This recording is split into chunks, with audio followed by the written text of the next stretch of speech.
80 और 90 के दशक के बीच का वह दौर जब मेलोडी किंग के नाम से मशहूर कुमार सानू और उदित नारायण जैसे कलाकार भी अपनी आवाज का जादू नहीं बिखेर पाए थे। तभी उसी बीच 15 साल की एक छोटी सी लड़की की बॉलीवुड में एंट्री होती है।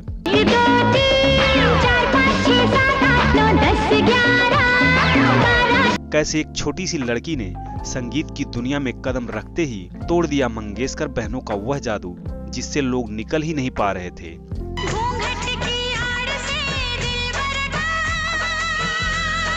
कोई भी संगीतकार और प्रोड्यूसर लता जी और आशा जी से आगे जाने का रिस्क ले ही नहीं पा रहा था।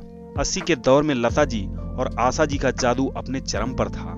किसी को क्या पता था कि आने वाले समय में ये दोनों बॉलीवुड हस्तियों का सुर साम्राज्य एक छोटी सी लड़की अपने हाथों में लेने वाली है। आएगी बरसात, कहाँ जाएंगे? अपनी आलाप और सुरों के जादू से पूरी दुनिया को अपना दीवाना बनाने वाली है। नमस्कार, मैं हूं ओम प्रकाश। आप देख रहे हैं हमारे साथ सोच 90s के दौर का queen of playback singer Alka Yagnik.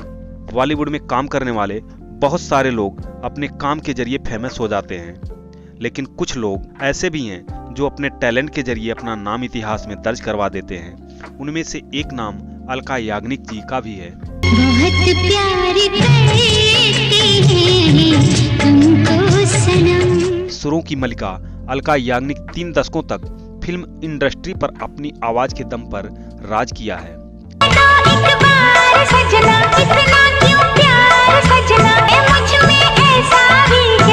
Alka Yagnik अपनी आवाज के जादू के दम पर कई अनगिनत अवार्ड जीत चुकी हैं। अलका याग्निक ने अपनी आवाज से फिल्म इंडस्ट्री को बहुत यादगार गानों से नवाजा है।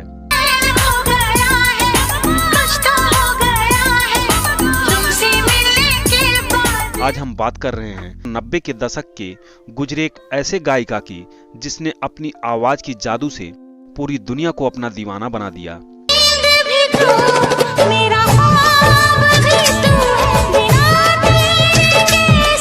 90 के दशक की यह मधुर आवाज यानी अलका जी सुपरहिट संगीत की गारंटी बन गई थी।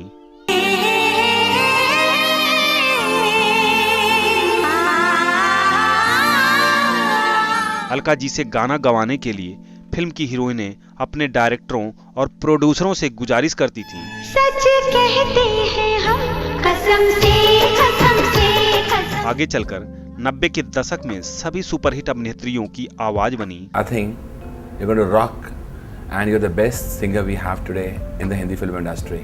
God bless you for supporting me throughout your career, throughout my career, and all the best for your future assignments. जिसका जादू आज तक पूरी दुनिया में सुना जाता है। लोग उस दौर की फिल्मों और अभिनेत्रियों को जरूर भूल गए होंगे, मगर अलका जी के नगमे आज तक सुने जाते हैं।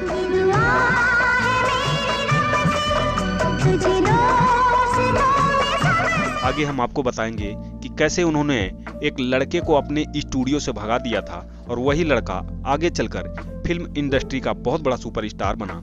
ऐसा क्या हो गया कि जिस महान सिंगर की आवाज पूरी दुनिया सुनती है, अब वह किसी की भी आवाज सुनने में असमर्थ है।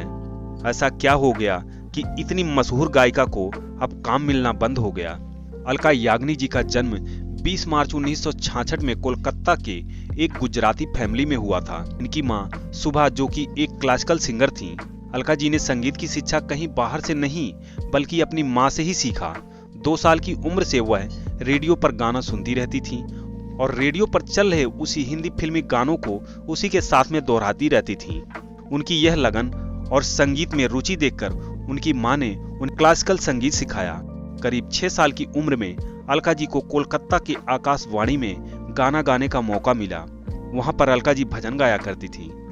अलका जी की उम्र करीब 10 वर्ष ही रही होगी, तभी उनकी मां उनको हर साल मुंबई गर्मी की छुट्टियों में लाया करती थी और फिल्म स्टूडियो का चक्कर काटती थी। क्योंकि वह अभी बच्ची थी, इसलिए सभी यह कहकर मना कर देते थे कि वह अभी बच्ची हैं, फिल्म में गाना गाने लायक मैच्योर नहीं है, अभी उम्र होने दीजिए फिर लाइएगा। तभी से वह जब भी स्कूल की छुट्टियां होती तब उनकी मां उनको लेकर मुंबई आती थी और स्टूडियो का चक्कर काटती थी, फिर वापस कोलकाता चली जाती थी। इसी बीच एक दिन म्यूजिक डायरेक्टर राजेश रोशन का फोन आया कि एक गाना रिकॉर्ड करना है। राजेश रोशन ने अलका जी की आवाज कहीं पर सुनी थी।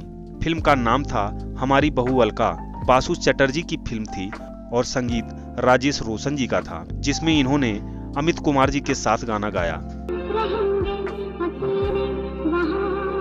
इसके बाद 1981 में फिल्म लावारिस का गाना मेरे अंगने में तुम्हारा क्या काम है सुपरहिट साबित हुई। लेकिन फिर भी अलका जी को जो मुकाम चाहिए था वह मिला नहीं था। इसके बाद काफी दिनों तक अलका जी का कोई गाना ही नहीं आ सका। इसका रीजन यह भी था कि वह कोलकाता में रहकर पढ़ाई कर रही थी। इनके करियर का टर्निंग पॉइंट 1988 में आई फिल्म तेजाब का गाना 1 2 3 रहा। गाना सुपर डुपर हिट रहा।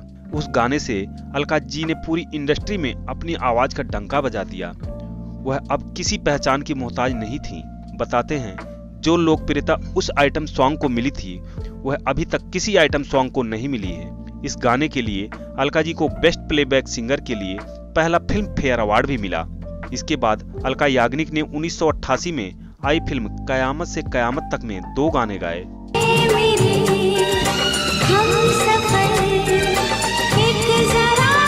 और दोनों गानों ने रिकॉर्ड तोड़ सफलता हासिल की। तो क्या हम है? और इन्हीं दोनों गानों ने अलका जी के सफलता के दौर की शुरुआत कर दी, जिसके लिए वह 7-8 सालों से संघर्ष कर रही थी। दरअसल इसी फिल्म से रिलेटेड एक और स्टोरी है कि जब अलका जी इस फिल्म का गाना रिकॉर्ड कर रही थी तभी एक लड़का जो कि स्टूडियो में बैठा था वह बार बार अलका जी को देख रहा था, तो असहज होकर अलका जी ने उस लड़के को स्टूडियो से बाहर भेज दिया। गाना रिकॉर्ड होने के बाद फिल्म के प्रोड्यूसर नासिर हुसैन फिल्म के सभी स्टार कास्ट से मिलवाते हैं तो पता चलता है कि जिस लड़के को वह स्टूडियो से बाहर भेजी थी वही लड़का उस फिल्म का हीरो है, यानी कि आमिर खान। उनको जब यह बात पता चली तो उन्होंने आमिर खान से माफी मांगी। वह लड़का मिस्टर परफेक्शनिस्ट के नाम से मशहूर आमिर खान जी हैं। इस घटना के बाद से आज तक आमिर खान और अलका जी एक दोस्त की तरह हैं। 1988 में फिल्म के गाने की सफलता के बाद अलका जी ने फिर पीछे मुड़कर नहीं देखा और एक से बढ़कर एक हिट गाने दिए, जिसमें चोली के पीछे क्या है, मुझको राणा जी, चुरा के दिल मेरा, मेरा दिल भी कितना पागल है जैसे सुपर हिट गाने दिए। अलका जी ने करीब 25 भाषाओं में करीब 2100 गाने गाए हैं। अलका जी ने किशोर कुमार और मोहम्मद रफी के साथ भी गाना गाया है, मगर अलका जी की जोड़ी सबसे ज्यादा कुमार सानू और उदित नारायण जी के साथ में पसंद की गई। टाइम्स ऑफ नाउ के मुताबिक 9/11 हमले का मास्टरमाइंड ओसामा बिन लादेन भी अलका जी का बहुत बड़ा फैन था। बात करते हैं अलका जी के जीवन के दूसरे पहलू के बारे में। अलका जी ने अपनी ही दूर के रिलेशन में लव मैरिज की थी। इस बात पर घर वाले राजी नहीं थे, लेकिन दोनों ने यह कहा कि अगर हम शादी करेंगे तो एक दूसरे से ही करेंगे, वरना शादी ही नहीं करेंगे। तो मजबूर होकर घर वालों को यह रिश्ता मानना पड़ा। शादी हो गई और दोनों 1 महीने तक एक साथ में रहे, लेकिन क्योंकि अलका जी के पति का बिजनेस शिलोंग में था, इसलिए शादी के 1 महीना बाद वह वापस शिलोंग चले गए और अलका जी मुंबई रह गई और फिर सारी जिंदगी अलग अलग ही रहे। अलका जी कहती हैं कि कभी कभी मिलने में इतना वक्त लग जाता है कि जब कभी मिलते हैं तो एक दूसरे को जानने पहचानने में ही काफी वक्त लग जाता है। 1994 में आई फिल्म हम हैं राही प्यार के गीत घूंघट की आड़ से गाने में इनको नेशनल अवार्ड मिला। फिर 1999 में कुछ कुछ होता है कि टाइटल गीत के लिए इनको एक बार फिर नेशनल अवार्ड मिला। क्या करूँ हाय, कुछ कुछ होता है। जिनकी मधुर आवाज सुनकर हम सभी बड़े हुए हैं और आज भी रोजाना करोड़ों लोग जिनकी जादुई आवाज सुनकर मंत्रमुग्ध हो जाते हैं, वह अब कभी भी किसी की भी आवाज सुनने में असमर्थ हैं। दरअसल उनको एक दुर्लभ बीमारी हो गई है। जब वह फ्लाइट से निकल रही थी तो उनको अचानक सुनाई देना बंद हो गया। दरअसल उनको एक वायरल अटैक हो गया है, जिसकी वजह से उनको सुनाई देना बंद हो गया है, जो कि अधिकतर हेडफोन के इस्तेमाल से होता है। उन्होंने लोगों को हेडफोन और ब्लूटूथ कम से कम उपयोग करने के लिए सलाह दिया।